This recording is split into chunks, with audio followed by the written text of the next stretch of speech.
Darcy Pelletier. My Indian name is Fastbear Soldier. I'm a Cree from Saskatchewan. I was in the 60 scoop. I was adopted and raised in a white family, and later on I ran into my real family when I was much older.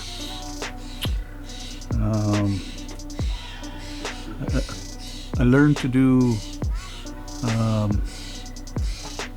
beating when I went to prison in Regina in the 80s, and it would take my aggression away when I was locked down, and I was quite interested in it. A few of the other brothers there were all doing all kinds of, little beadwork. And one day I met this old guy, and he was making what we call toe plugs for the moccasins, and he was just beating little diamonds on them and telling me that he was making money for that. So he hired me, and that's the beginning of it. I started beating, and then a few months later, one of the guys was making boots and moccasins, and I just hung around him and watched. And then he asked me if I wanted to try. He would help me out. He sent me to the hobby shop, like $35, I guess, in credit, and I bought what I thought I needed and came back to my cell, and the guy came by and he said, "Hang on a sec," and he took me back up to the hobby shop and got mad at the guy and said he sold me a bunch of shit, and that was my first lesson on how not to buy crappy leather. I remember I had one of the very first things I ever beaded, and that was an armband of my daughter, and my daughter was a newborn when I was in prison, and it said Crystal, and 30 years later I saw it, and the beadwork compared to then to now was it was pretty immense. Throughout, fortunately, my life was in and out of prison in the revolving door syndrome in Regina. So I did a lot of beading and a lot of moccasin making.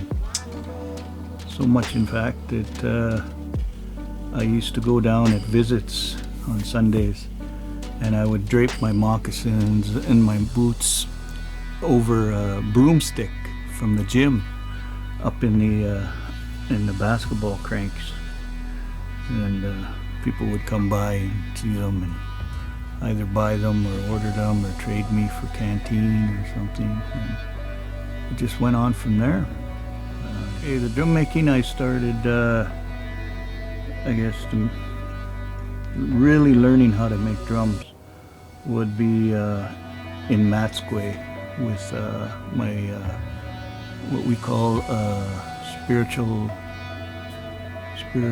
guide, who's actually an inmate as well, but he's a pipe carrier, and he kept me balanced while I was in a pretty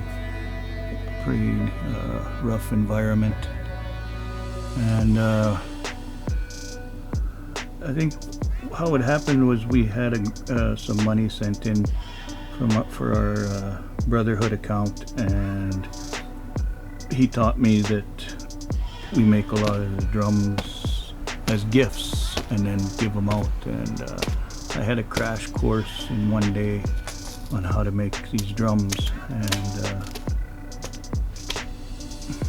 we made 3 drums that day, and we ended up making about 18 drums between the 5 of us, and giving them out to the elders and guests that came in for socials and events and stuff. And there, once I was taught something with my hands, I never forgot it. So I just, whenever I had the opportunity to buy rawhide and to make a frame in the shop, I went ahead and I made drums. And throughout the years, we had drum ceremonies, we had drum feasts, we had people coming in and teaching us how to sing. And then after a while, some of the brothers that were transferred from the prairies were powwow singers, and I learned from them. In the late 70s, I was dating a girl in Regina and at that time there was a lot of violence between different families, and the family that I was shacked up with were all powwow singers, all the cousins, uncles, brothers, and I was actually a drummer on the streets. Like, I drummed. I had a drum set when I was young, and I brought it with me. And when my girlfriend's brothers came over, they saw my drum set and said, "Perfect, we have a powwow drum." And they tore my bass drum apart and made a powwow drum. People say that I had anger issues or whatever, lost issues, didn't know who I was and stuff, but I just made dumb choices, you know. I learned a lot. Like,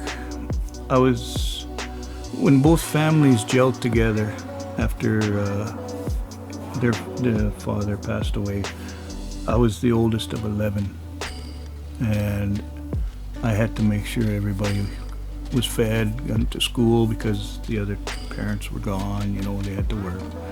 And we were living in a 3-story old 1940 war home in the center of Regina.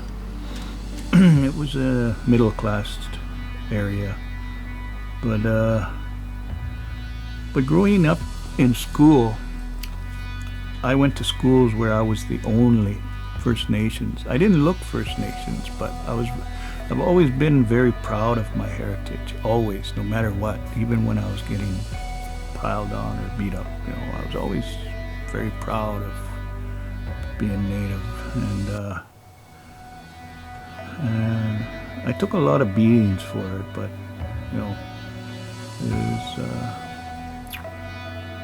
I don't know. I don't know if I had very much anger about it or not. I just thought it was part of life because I knew nothing else, you know. Actually, I ended up in prison because of the choices I made. I wasn't an angel back in my teenage and 20. I literally had to survive the streets of Regina. So I got into a lot of shady stuff, and I actually was fighting for a name on the streets, you know.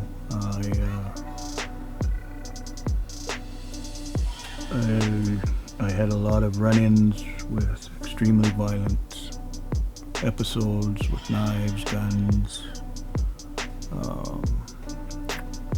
witnessed a lot of stuff. It was pretty scary in the beginning, but after a while it was like, you know, you just had to keep your head on a swivel and know what was happening. And I actually went to jail my first time for a B&E, and the reason I B&E'd this place was because I was charged with B&E'ing it first, and it was a place where I ate after school. It was called the Tasty Freeze. It was a little diner, and they said that it was me, and I was like, you know, it wasn't me, and it really wasn't. So I met, during my waiting of my court date, I was with 2 other guys, and they were B&E people. And I got the dumb idea. I said, well, okay, if you guys are that good, let's go do this place, because I'm already charged with it. I might as well do it, you know, see what I can get out of it. So sure enough, we go in there and trip the alarm, but I go in through the roof, and then I go into another store beside it. And so now I'm charged, because the guy who was our 6th man obviously dimed us out when he got all panicky and got caught. He came in when he was supposed to be outside. So nevertheless, he dimed us out. We were in the other store. So I got charged for that. So I had 2 charges, and the judge said, well, why did you go back and do it again? I said, I didn't. I just did it because I was pissed off. And that's why I sat there and I didn't run when everybody else ran. But I did almost 10 years in the correctional center because of the dead time. Back then, time didn't add on. You didn't get credited for a good time or anything, or time served. And so you got to do in a small quarter with about 30 guys, all the cells all along, and then a little small narrow corridor was where you got to eat, sleep, watch TV, and that little shower at the corner, and that was it. And from the day you got there till your court date, or till, you know, whatever. And some guys were there for years. Like court, you had a trial date, and you know, it was a mix between you could get out within an hour, or you could get out, you know, or you couldn't get out and you were looking at life. You know, they didn't have you segregated unless you were a federal inmate already. Then they had a special wing for you, which was locked down all the time. And that's where actually they put us when we were acting up, or, you know, they put us, it was called West G, and it was a pretty crazy place, but yeah, I did unfortunately a lot of remand time, because they wouldn't let me out on my own recognizance back then. I did fairly okay when I was young, so I started working out with some guys, and I got big pretty fast. I got very, very muscular. I didn't do any drugs. I didn't do, you know, I was kind of like a goody-goody, but you know, I had the size, so nobody bothered me. And when I get into population, of course, because I had a chip on my shoulder, you know. I did time for punching a guy once or twice in the head, you know, and I got aggravated assault, you know, just because I picked up a bottle and then I put it back down and didn't use it. Didn't matter, just because you picked up the bottle, and you know. And I got time for, in a house fight where a guy put a knife on my throat and started cutting my throat, and I jammed my fingers in, and I have the scars today, and severed my fingers off pulling the knife away. And I got out of prison. I moved to Fernie. I was building a fitness center. I had it all planned, all worked out. I had workers, I had everything going. Had a grand opening, and the guy that was cutting my throat charged me. And I had a Canadian-wide warrant for my arrest. So when I thought I was forgetting the lifestyle that I grew up in, walking away. He kind of pulled me back with a Canadian-wide warrant for attempted murder or whatever it was.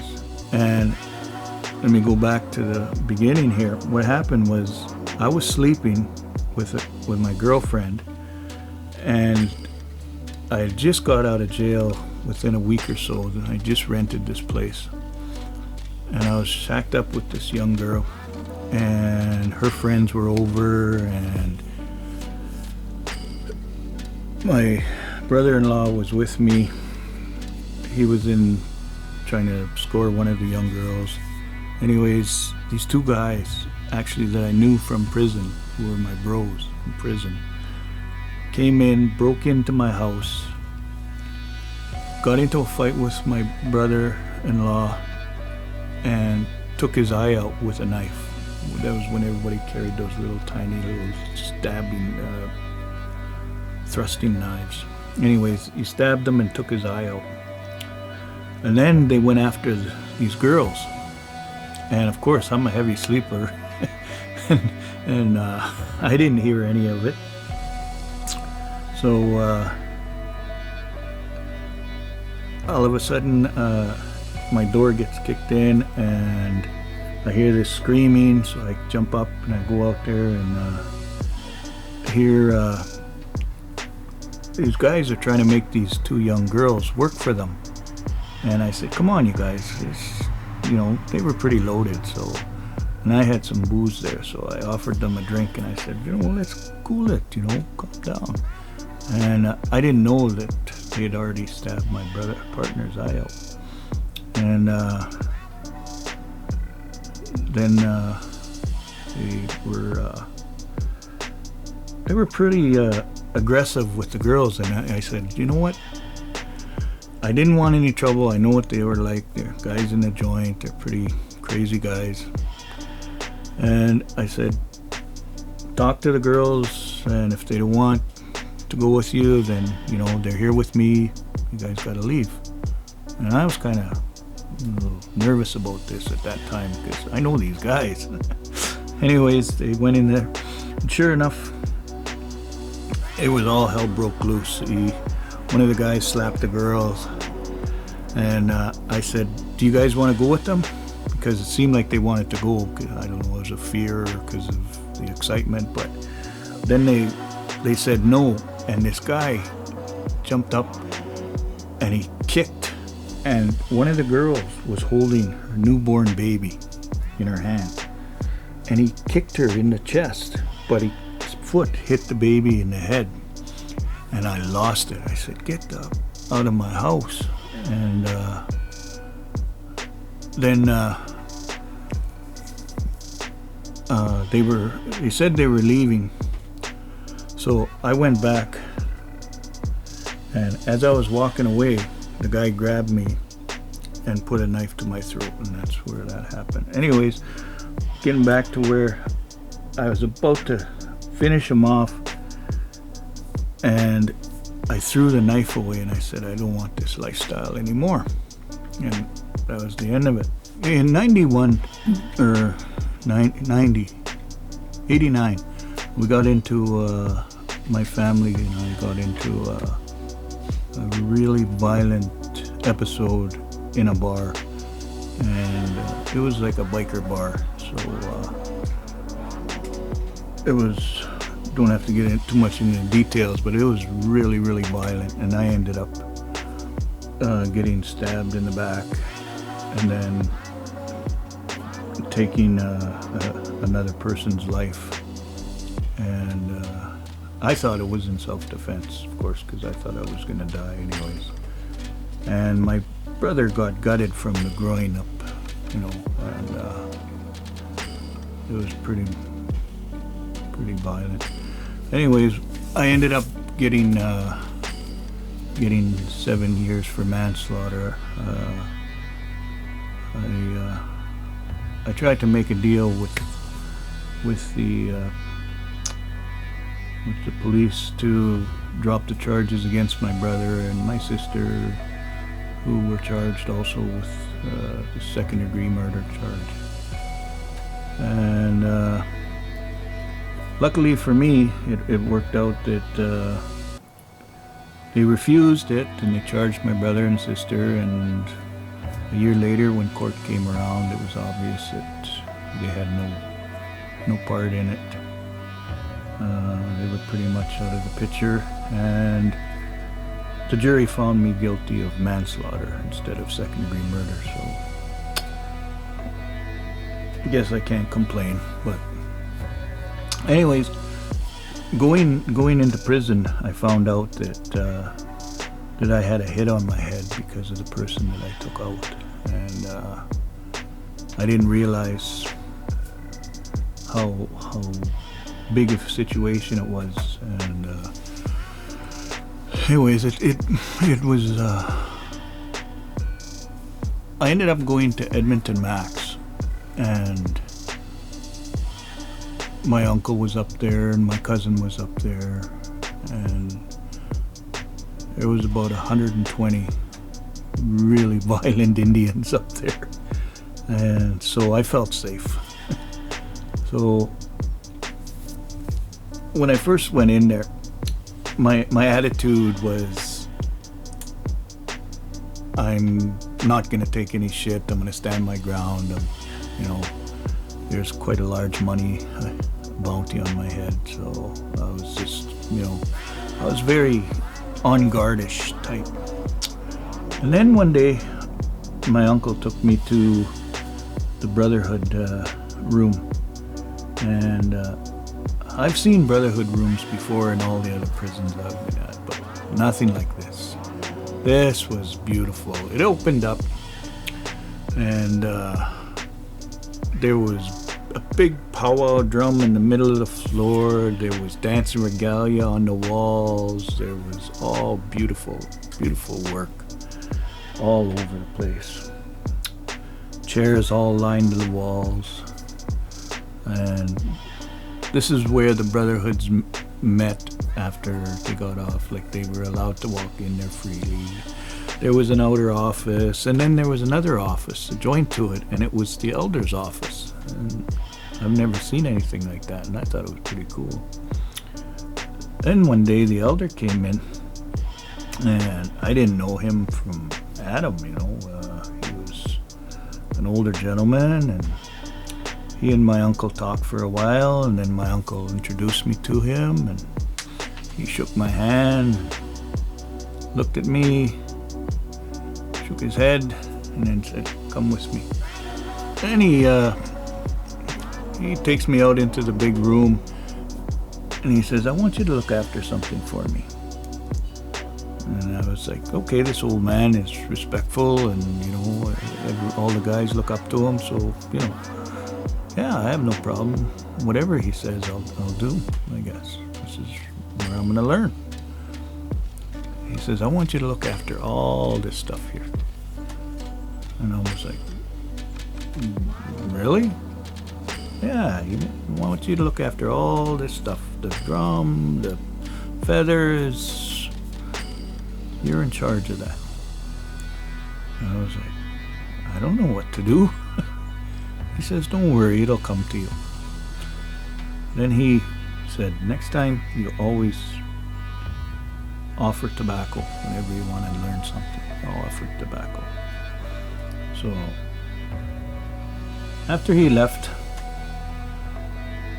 all this, it was like this big energy, this big just came shooting through me, and just like, you're carrying two boulders of heavy boulders, and they just fell off my shoulders, and it was just plunk.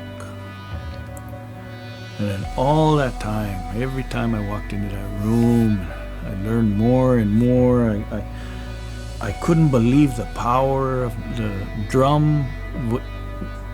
When we had the Brotherhood gatherings, which were almost 3 times a week, guys would sit down at the drums, and these were professional drummers and singers.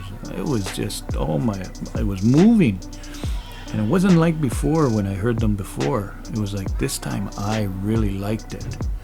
And then they taught me to just sit there and put your hand on there.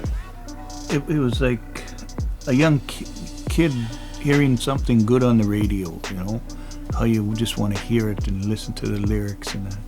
And even though it was mostly in Cree or Blackfoot or, you know, or Ojibwe, it was like, it was just drawing me in and in and in. It was pretty scary because back in those days it was a cowboy and Indian type situation, and you know, there was a lot of murders and beatings in there.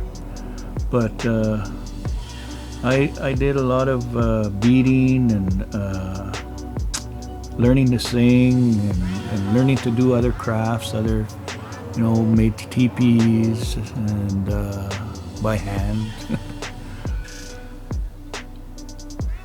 While I was in Matsquay out here, I had a run-in with some pretty crazy guys that chopped up people with machetes out here on the street. And I stood up to them, but the Brotherhood didn't want to get involved, and I never asked them. It was my beef. And one guy came, an older guy, and he had a pair of scissors. All these other guys had shanks, like big shanks and everything. I had nothing. I'm not, you know. And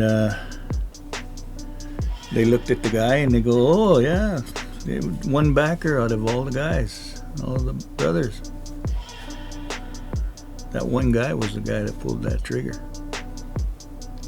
15 years later, after I was out, I was living in Chilliwack, and I had a native arts and crafts store, and I was playing sports, and I was always tired, and I ended up having gallstones, gallstones, and that really messed me up. I had an operation, and I thought I would be better. They told me to take it easy for a year. I took it easy for 2 years, you know, just to be safe, because I didn't want them. So, and then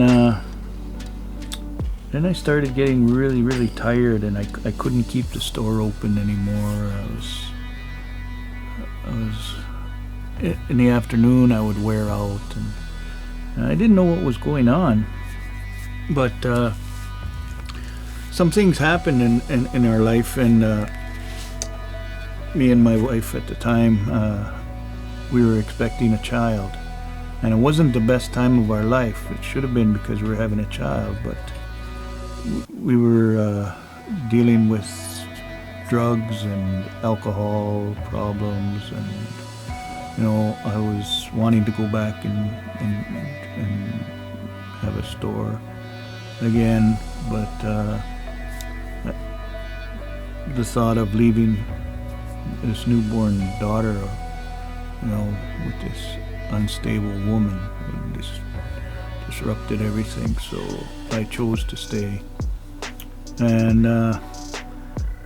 for the next few years, the symptoms of me being so tired and it was just unbelievable. I didn't know what was going on, you know. I could do spurts, and you know, and my relationship fell apart. I didn't even have a relationship. I was just there raising my daughter, and then by chance we had another child, and then I was raising 2 children, and I was really, really sick, and I didn't know what was happening. So we moved to another place.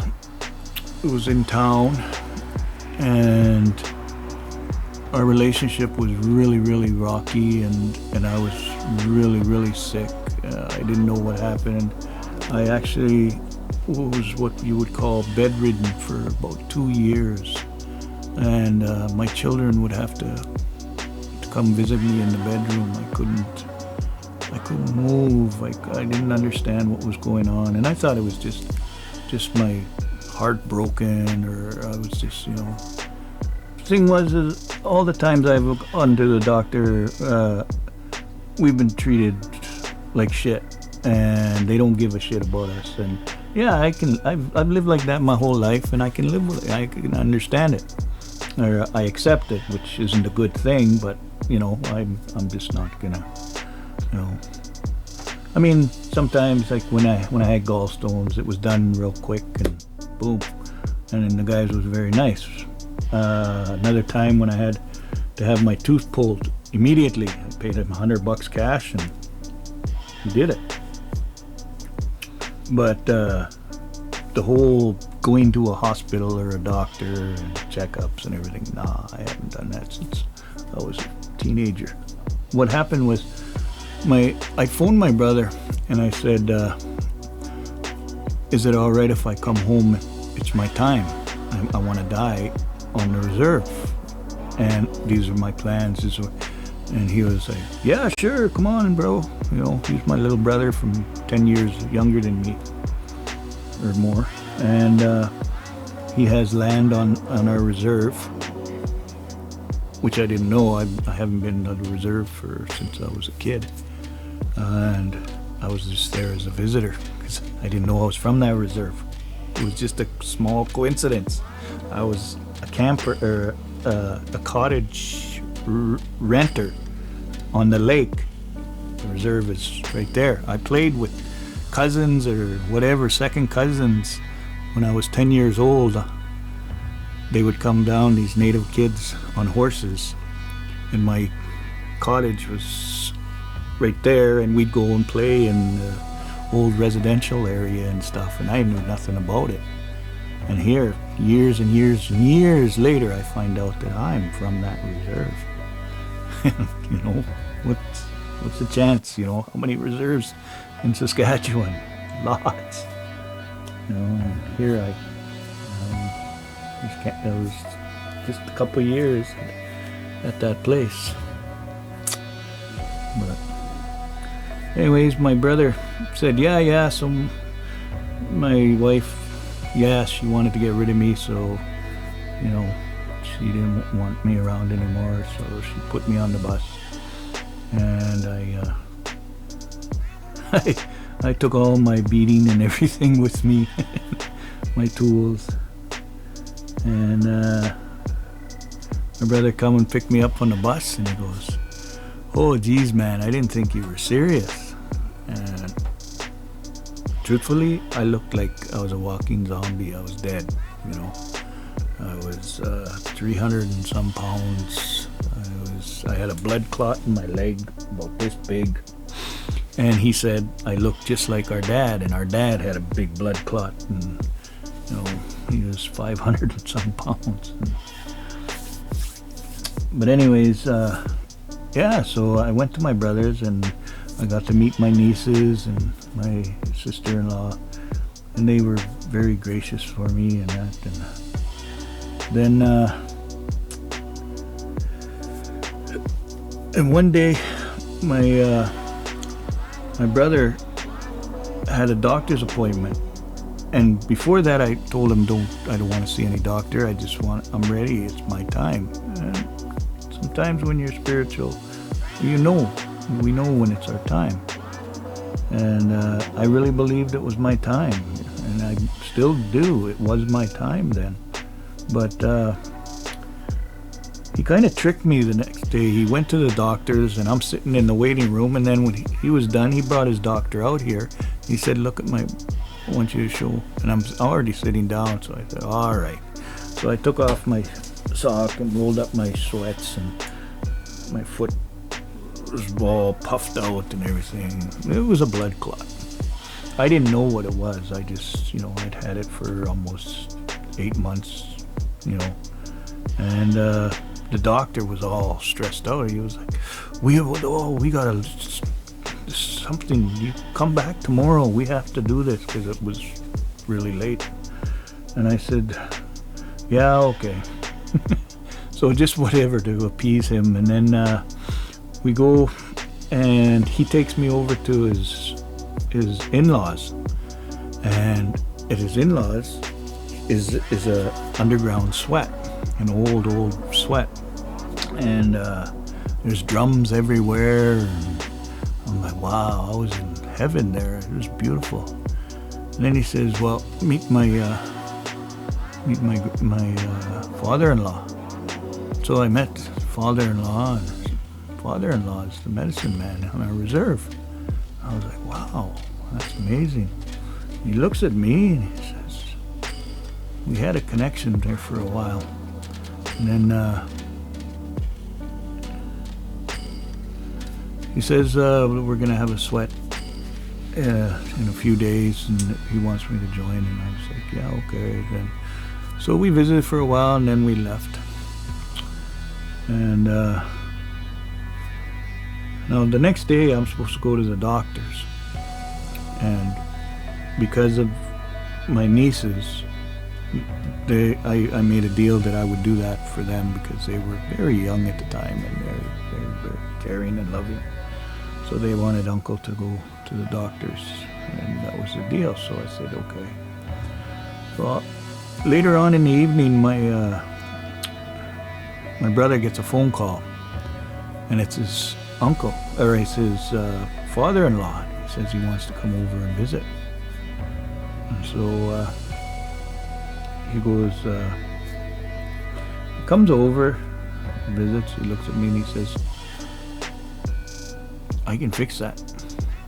And I said, what? He says, I can fix your leg.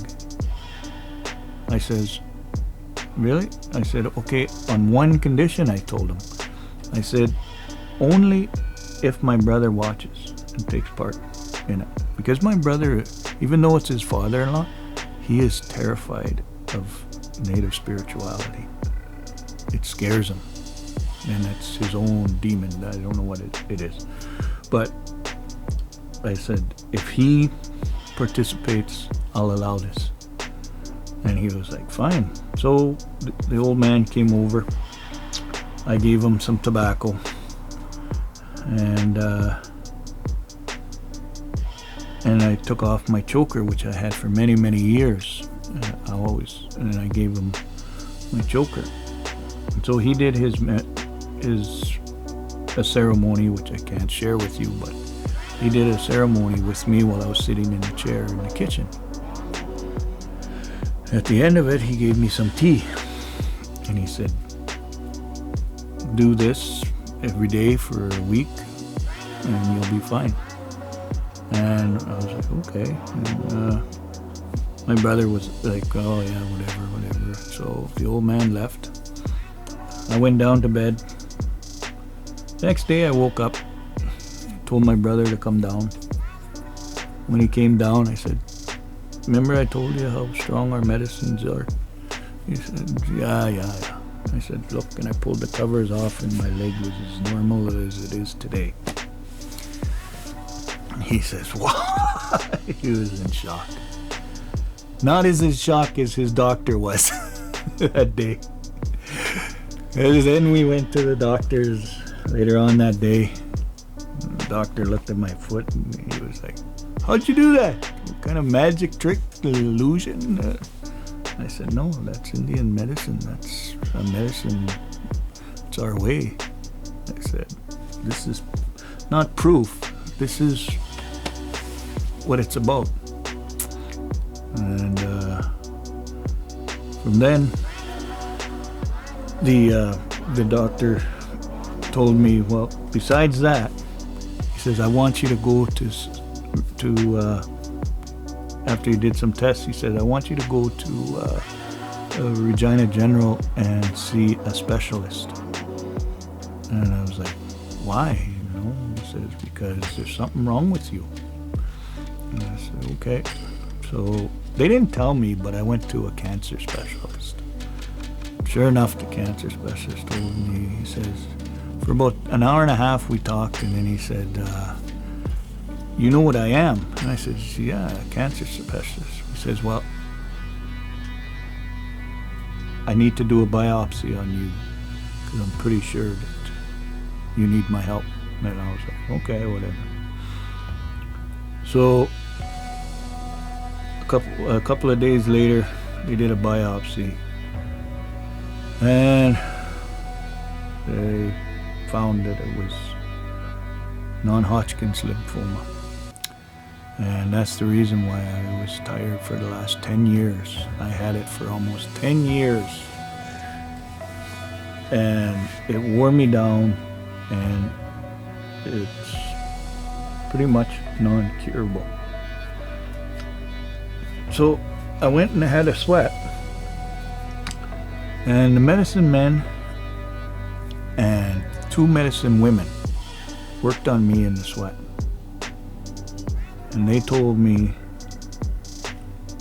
they can't help me. They worked on me on the sweat, and I mean, I felt so good. I had 3 medicine. I had my brother, I had my nieces, all my family that I was living with in the sweat. And until then, I never sweat with women. Because that was my way. I never did. I always believed they were more powerful. They had their own sweat. But when they're medicine women, I guess I gave in, and it was really good. And but they told me that what I had was extremely dangerous, and they could help, but they could only put it to sleep. They couldn't remove it, which they've removed a lot for other people. So what I have is pretty serious. And they worked on me for a while, and then because of my nieces, and then I moved into Regina. I moved into my brother's place, or my son's place, because he was missing me so much and was worried that I was gonna die. And so I went there, and he looked after me for a while, but I started my chemo treatment, and that was the worst thing in my life. I had no control of my body functions. My mind was going crazy. I was losing my hair. But while I was in between treatments, I would take my beating. Like a lot of cancer patients, they have knitting and stuff, but I took my beading, and I did some beautiful beaded necklaces. I made my son a beautiful necklace that I'll show a picture of later. I made my brother a necklace, and I made my wife a necklace. And all these necklaces, they have traditional meanings, like the colors, or the little figurines in them. They all have meaning. And I would do that until my fingers couldn't feel anymore because of the chemo. But over time, I stayed at my son's, and then I stayed at then I went to my daughter's, which was really, really good, because I haven't seen my daughter for so many years. I got to see my 2 granddaughters. It was such a time. And then my mom, from years before, when I went to prison, my adopted mother disowned me. She disowned me because of the street violence and everything. She didn't want it around the other kids, which I understood, and I didn't really grow up with them, so they had their life. And she saw how sick and ill I was, and she wanted me back and wanted to rekindle what we had when I was like 10, 11 years old. So she took me in. The cancer that I have, I find, is a motivation for me to make the best out of life, to give back. I owe so much for the lives, the 9, 10, 20 lives that I've survived, and just having the children that I do, the freedom, the health.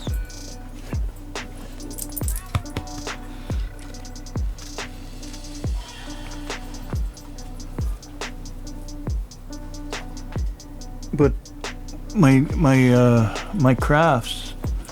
It's funny. I tell people that when I go and I get paid to teach somewhere, an hour after I've taught, I'll be in the park and I'll still be teaching, but I'm not getting paid. I'm just teaching. I just love to pass on everything that I know that's been passed on to me. Whether it's right or wrong, it doesn't matter to me. It's just the way what I do. I feel that when I give back, in a way, it motivates me to stay alive. I had my children here for a while, but they're gone up at their mother's. But just having them around, I tried to pass on the traditional teachings, and they've made drums, they've been doing beadwork, they help with the hides. Like here we do the hides right from scratch. I get them from the hunters, I make trades for the hides, and I make everything pretty much. I buy the wood from the lumber yard, and I cut it up. I learned how to cut angles in the prison when we were making drums there, and I kind of doctor them up, do my own things, and experiment. But it's a lot of hard labor. But I figure, you know what? I've got this disease. Fresh air is good for me. I remember when I first was diagnosed with it, I was pretty much like everybody else, and I just stay like, oh well, let it take me. I'm tired of living. I've had a pretty eventful life, and I've experienced a lot more than most people twice my age. So if I can survive, anybody can, but I survived making the choices. Like, there was a lot of choices that they may have been dumb or nobody would think about, but I survived them on the streets. I survived them in prison, and I became a leader on the streets, in prison, and then out, and in a good way. Like when I got out, I was involved with the Board of Friendship Center, Board of Directors of the Mission Indian Friendship Center, and I was giving back right away. I was doing the healing circles. I was offering the teachings that I was given. I was, and my partner at the same time. We were both. I had a beautiful wife who passed away already, but we were both spiritual people, and we were both into teaching. We both taught crafts. We both taught. I taught the boys and the men as much as I was taught, and she taught the women's side. It's the way we are in our culture. I can't teach the women. I can offer advice. I can offer, teachings of crafts and stuff, but I can't offer teachings of spirituality. It's not my place, and I have no business in that.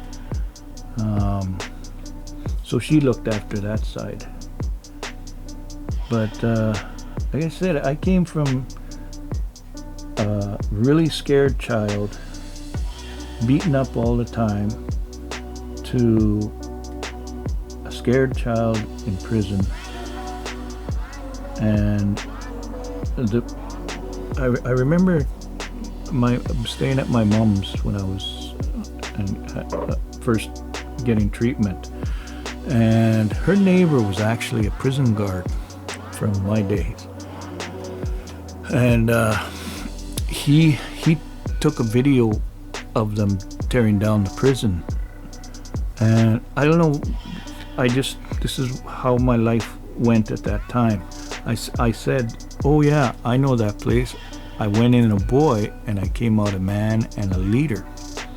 And my mom told him that, and he broke down crying because he remembers me and remembers, the struggles that we had and the violence that was in there.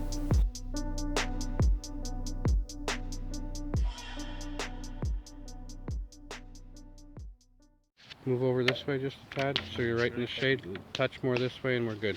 The other way. Perfect, right there. Entonces, I'm Darcy Pelletier, Fastbear soldier from Cree people. This is my morning song.